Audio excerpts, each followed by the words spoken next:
are reborn, until they die into the deathless and are never born again.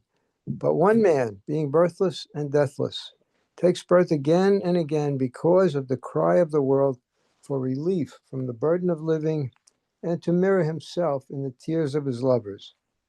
This man is the God man, whole God, perfect man. Because he is God, his actions as a man are perfect. And because he is a man, mankind partakes of the divine qualities of his godhood. To some he comes as a dark cloud, heavy with the blessings of rain at the height of summer's heat. To some he comes as the tender sun at the end of winter's freeze, to turn ice into murmuring music. And to some he is two arms and a kiss, two eyes and a golden word to be uttered.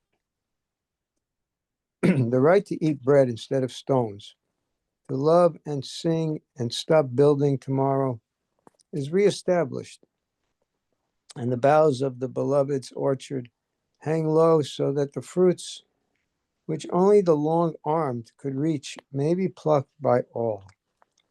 Creation marches up through the circles of expanding consciousness, and men crisscross the worlds of sensory and intellectual experience, abandoning one vehicle when it is of no further use, and building for the next stage of the journey, all at the instance of the original whim. Who am I? One by one, they break away from the anthill of coming and going, from the jungle of eating and being eaten, and take the road back through the widening circles of love to the only reality. I myself am God. The first one to accomplish this double journey knew at its end that no journey had ever been journeyed, that he had always been where he was, and he came back to us, making no journey at all in doing so, for he was already within each of our hearts as our true self. Came back to us to awaken us from the dream journeys, to take the no road of dust to his feet, to the reality of ourselves. His own home is in the heart, yet each time he must come to it and knock on its door again, for the most part only to find that it is full of the strangers of our wants. And being a shy man, easily embarrassed by the presence of strangers, he turns away. And because the heart of man is something great, so great that God himself can live comfortably and happily in it when he turns away, nature, which waits upon man when men obey God's laws, longing to achieve man's state, is betrayed and also turns away. And lands which were fertile become deserts. Rivers which fed men overwhelm them, and new disease flourishes. God man means today. Today means to eat from his orchard and to drink in the wine shop he has opened in Love Street, and to sleep under the shelter of his feet. Tomorrow is not what we may build, but what he permits to endure. Tomorrow, as far as we are concerned, will be more miles along the roads of his journey. But now he goes with us, and so today and tomorrow meet in his smile and are drowned in the wine cup he fills for us. He comes because of men's cry and to see himself in the mirrors of his lover's tears. And the latter is the greater act, for the cry is answered out of compassion, but the mirror and the image are because of love. Love was present in the whim of who am I? The divine qualities only appeared when the word went out from itself in search of itself. They were the brightness of the first morning, and the singing of the stars, and the shout of men were because of it. They were the word's glorious escort, and they attend love's dear person on his coming to us and his going, and during the interval between these, which is called his advent. On the roads of his journey across the world, he tells one or another of his bright attendants: compassion, mercy, brother of the lowly, helper of the helpless, to comfort and encourage those of his lovers who call to him from the anguish of not remembering him as he should be remembered. Since God-man's birth is his answer to the cry of the world, his form is the embodiment of all men's sufferings, but the touch of his hand is our healing. His countenance is a light in each one's darkness, and his words, even the lightest passing remarks, are paths to his feet. Those who see and touch him have their reward according to the clearness of their sight and the purity of their touch. Those who believe without ever having seen him have few obstructions in their way and will meet him next time. Can't wait. But those who serve him without thought of themselves are the children of the Daman and will never lose their hold on it until he shakes them free into man godhood. He is the master of the world,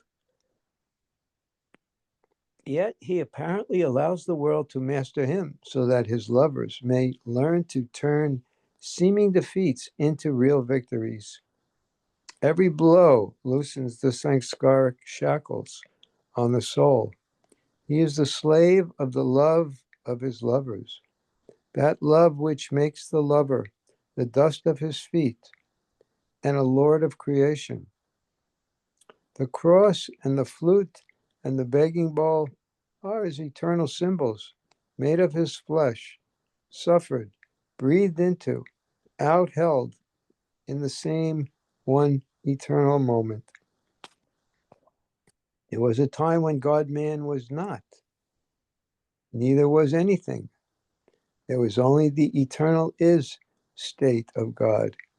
He became as soon as we were, and having come, he will never leave us. If we seek to live wisely or abandon ourselves to folly, if we love and serve others or remain in the cold prison cells of ourselves, he is with us. He is with us whatever we are doing. There is nowhere else he can be. He is with each one of us till the end of each one's little world. Because we cannot understand his time scale of timelessness, we speak of his coming to us and his going away. But there is nowhere from which he may come. He is always here, standing outside the doors of our hearts, knocking so discreetly in case we are not ready to be disturbed. And when we do open to him and he sees the drunken riot going on inside, he silently withdraws. His 700 years instant will pass in an instant, and he will knock again. He comes his not coming.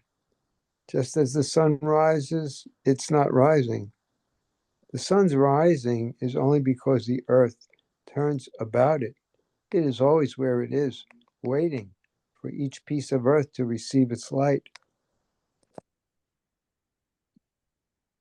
So, beloved, God-man is eternally where he is, here with us.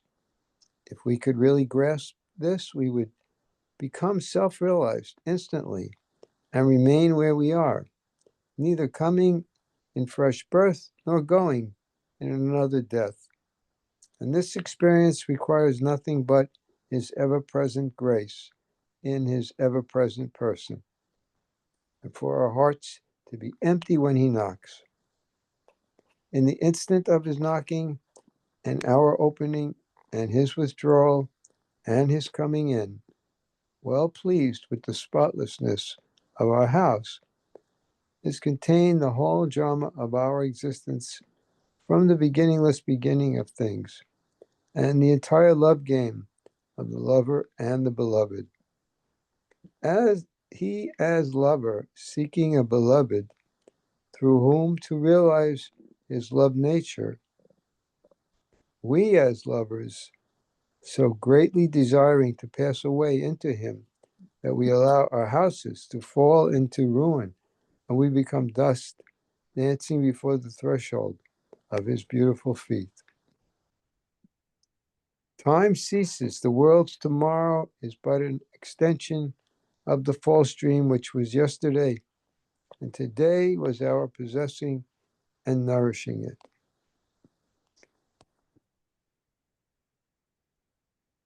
Just want to see how much. Okay, it looks like this is almost the end. I'll finish the chapter. God man is always the same one God man, the same waiting one in a change of dress with a new name, crucified, playing his flute, gently knocking on our doors. We know this. We know he is the indescribable beloved who is before the world was, who waits for a spark of love in our hearts to be blown by the breath of devotion into a broom of flame with which to sweep out the strangers who for ages have been devouring our substance, who smiles as our neglected houses fall into dust, and who laughs when empires crumble in ruins. We know of his continuous glory through what is called the past, but it is his waiting present person whom we love. He who waits for as little as one wide, it is all ended smile when we open to his knock, and for as much as the birth of a new humanity, when he speaks again, his becoming word.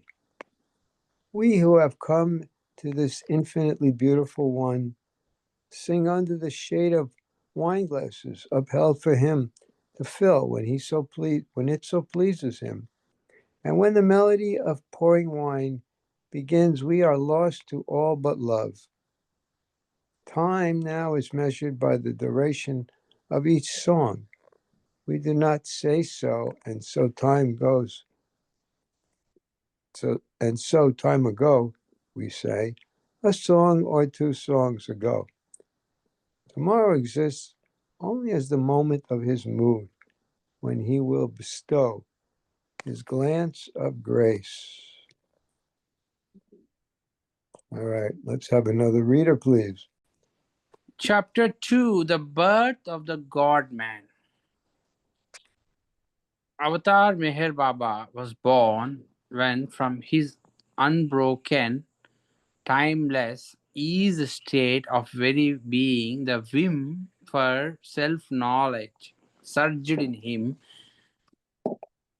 and the dark burning stuff of creation issued from his eternal but only now awakened creativity. I had to read it, sorry.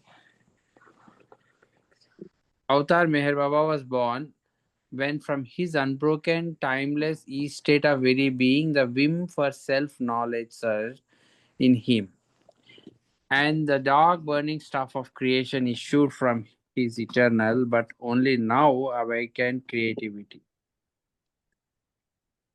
And because of the shock and reverberation of the whim's surge, the shock of the all knowing asking himself who he was, the dark burning fluidity of all things hardened through seven stages of hardening into stone, each stage giving off the gases of its hardened becoming. I will read it. The all knowing asking himself who he was, the dark burning fluidity of all things hardened through seven stages of hardening into stone, each stage giving off the gases of its hardness becoming. Thus was the illimitable, all embracing beloved born of ignorance into darkest darkness stone. But the light of himself, his pure luminosity, was hidden in the darkness, and after eons broke out of stone and clothed itself in every kind of leaf and bush and tree, which were created out of the residual impressions of stone confinement. And in so creating and experiencing these new forms, he forgot the painful memory of stone. After he had experienced the numberless forms of vegetation, he broke free from all of them and in turn lived in and left behind worms and fish and birds and animals, and now lives in our hearts.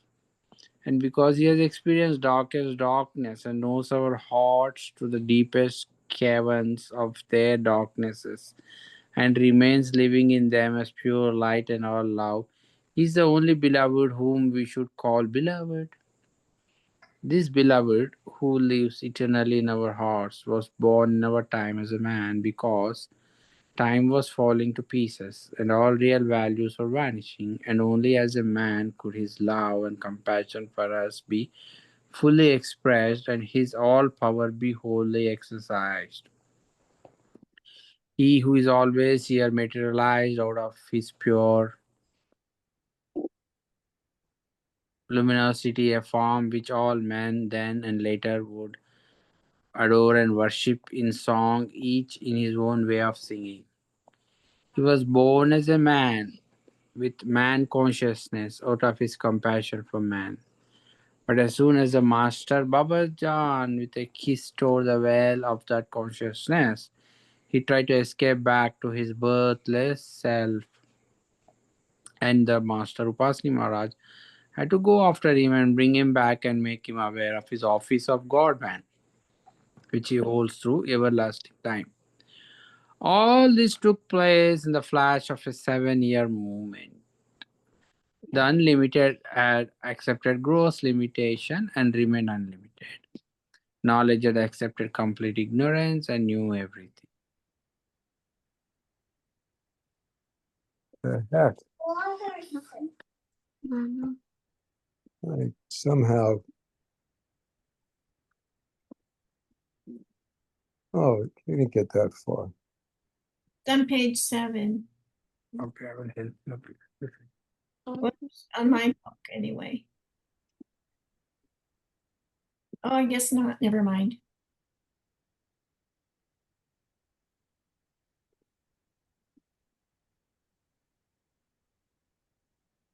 Acknowledgements.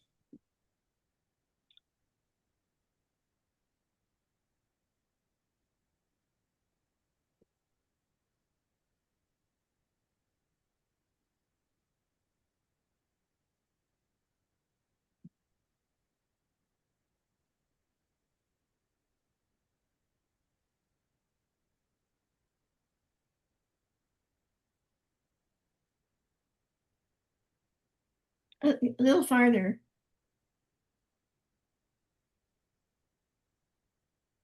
Keep going.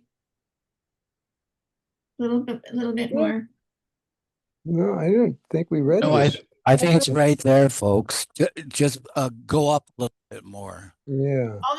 All this took place in the flash. You just passed it at the bottom of the screen. No, I did not read Narayan Maharaj. You have to go up. Yeah, I didn't read. Yeah. Babajan. Yeah, Yes. stop here. I think 7. Yeah. Let us read from 7 page.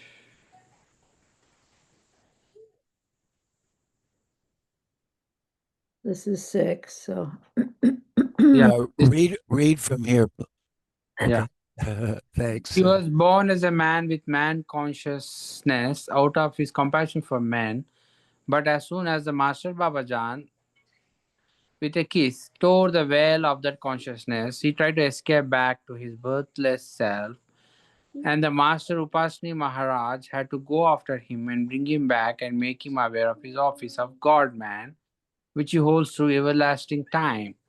All this took place in the flash of 7 year moment. The unlimited had accepted gross limitation and remained unlimited. Knowledge has accepted complete ignorance and knew everything. Power had accepted utter weakness and was still all powerful. bliss, had accepted suffering, and was ever the ocean it was. When all this had taken place in the vast sum of evolution, reincarnation, and involution was total, and his seal, all this is good, always was good, and shall remain so eternally, was put upon the creation.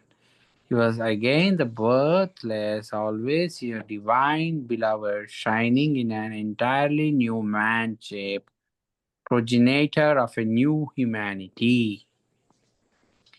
His birth, although in the manner of all men's, was because of his compassion. His body was a coat he had put on to snare our imagination and challenge our bravery. His presence. Mm. Did you not have focus and do not disturb? I I thought I did all of that.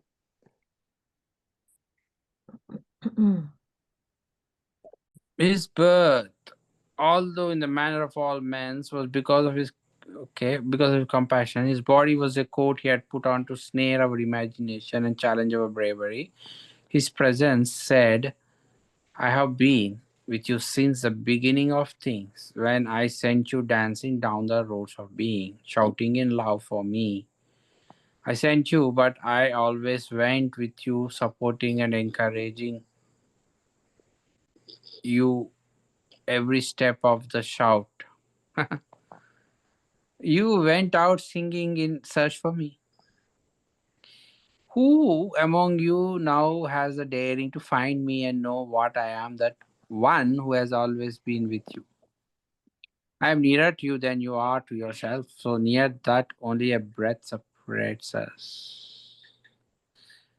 I am nearer to you than you to yourself, so near that only a breath separates us. He had put on the coat of his body out of compassion for us, but he was never comfortable in it. It was new and stiff, sometimes leaving him cold and sometimes making him too hard. It was tailored immaculately, but it never fitted, and at times he seemed surprised that he had ever had it made and that he was wearing it because of his perfection of manhood. He was a stranger in the world of men, a stranger in a stiff new coat. The world was his, but he did not belong in it. He embraced it but looked at it askance, wondering why he had ever permitted himself to create it. Why, being the wisest of the wise, he had done what the most foolish should not do, create an unending trouble for himself. He looked at the world askance, but also with the tender regard of a lover who understands every mood of a capricious and willful beloved. His eyes were the ancient ones, he of infinite attributes, all loving, all knowing, all seeing, all suffering, all patient, all forgiving, eternal newness. He is the junction of reality and illusion, bliss and misery, knowledge and ignorance, power and helplessness. His birth is a creation, and his birth as the divine beloved are but stories told out of a dream until he is born in us and we in him. And all our defenses labored at our countless lives fall down at his embrace. For the purpose of the creation was the individualization of the version of being into drops, and the purpose of God man's form was that the drops should know that they are the ocean. In this birth, there are thousands of deaths every moment when we forget him. But since in is his compassion, but such is his compassion that as soon as we remember him, he again takes birth. His teaching was in his being what he eternally is, the ancient one. His teaching was in his being what he eternally is, the ancient one. His presence was a sum of knowledge, and his words were the audible syllables of his silence proclaiming his ever here-ness. He in his person was the perfection and completeness of divine utterances. And to give us a clear path through our blasphemies of purpose and travesties of action, he said, love me, meaning do for me as you would have me do with you. And he also said, be happy, meaning surrender to me in perfect childlike trust, for you can do nothing unless my word sanctions it. And because each of us could only love according to the love he had, he gave each that sort of love which each could endure the shining of. But because we wanted to hear words of our languages, he also gave us some volumes of discourses and messages, and only a few knew the what loving care he put into them to make them incomprehensible to all but the dullest intellectuals, so that we would become aware of the absurdity of trying to understand with our minds that which is eternally beyond mind and begin to love. Is it long or should I continue? Um, yeah, I mean, let me see. What time is it? Anybody know? 11:35. Hmm.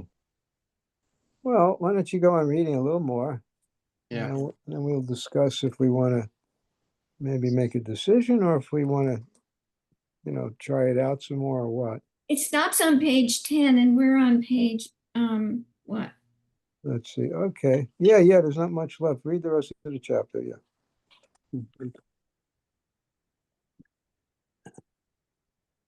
Where were we? His, Right here, I think. Yeah. yeah. His teaching was in his being what he is, the ancient one, the eternal beloved, whose creative word broke into thousands of millions of mirrors, mirrors of stone and mirrors of human hearts. And the stone mirrors reflect his stoneness, and hearts reflect his manhood. And those of the perfect saints tell him he is God. Over and above telling us who he was, what could such a beloved say except love me and be happy? When we do these things, we do not need books, and if we do not do them, thousands of volumes would be of no use to us. His daily talk was rain falling on the dust of the world, turning it green for a moment, refreshing our eyes and spirits, and making us think that one line above, please. Above, yeah, making us think that greenness and refreshment was eternal truth.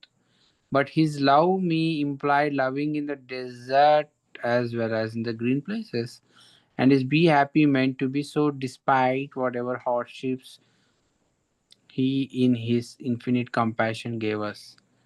Because he is everywhere and everyone, he necessarily had to Circumnavigate. come navigate the world so that those who, because of sanskaric circumstance, were dotted about over the earth could know that he, the beautiful one who makes shine all which shines and burns all which is dry and sapless, was here on earth, and so that those who are ready for closer association could attach themselves to his person, and those not so called would begin to prepare their hot habitations for his occupancy. Another time, when road weary, he knocks on their doors, and he fed the poor in their thousands to satisfy their immense hungers, and gave them cloth to cover their wretched nakedness. And he went to those who live beyond the borders of gross consciousness to comfort them and urge them now on the next stage of the journey to him for their own sakes, for love's sake, and for the sake of humanity, and to strike off the golden shackles of those bound before his door, so that they could look up and behold his ever glory and cross over to the union of self state. The sound of these shackles falling on love's ground reached the world as a fabulous music unheard, but felt inspiring in us the possibility of journeying, hallowing places in our hearts, so that the first notes of the beloved's I am song can be heard. Such is the bride beloved, whom we call Meher Baba, who was born from his unbroken, timeless ease state, because he was, but did not know he was, who made the immense journey from beyond the beyond to our hearts, and was born in our time as a man to reassure us that he was with us and had been since the beginning of the world and would be until each of our worlds perished, unsupported by desire. He created for us a new opportunity for service and gave us a song to sing that would be eternally new. That's it. Okay.